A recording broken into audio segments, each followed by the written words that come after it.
આ છે પાંડવોની શાળા. ગુજરાતના સુવર્ણકાળ દરમિયાન અમદાવાદથી લગભગ 40 કિલોમીટર દૂર ધોળકા શહેરમાં આવેલી આ પાંડવોની શાળા ઐતિહાસિક બાંધકામનો ઉત્તમ નમૂનો છે. એની બાંધણી જોઈ શકાય.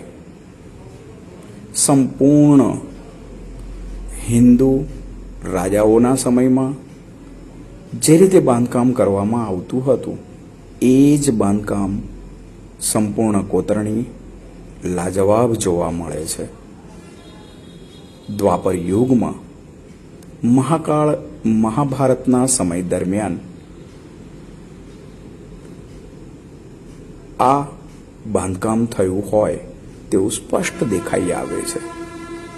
જો કે હાલ એને એક મસ્જિદના નામથી ઓળખવામાં આવે છે, પરંતુ બાંધકામમાં ક્યાંય હિન્દુ ધર્મ સિવાય જરા પણ ઉલ્લેખ થતો હોય એવું જોવા મળતું નથી. સંપૂર્ણ બાંધકામ મહાભારત યુગમાં જે રીતે રાજમહેલો અને ઐતિહાસિક ઇમારતો બંધાયેલી છે તેને મળતું છતરડી સહિતનું સંપૂર્ણ બાંધકામ વિશાળ મેદાન સાથે ગોખ તેમાં જોવા મળે છે, જ્યાં દેવી દેવતાઓની પૂજા આરાધના થતી હોય. સ્તંભો એક એક જોઈ શકાય છે કે જે તે સમયે હિન્દુ રાજાઓના સમયમાં બાંધકામ થતું હતું.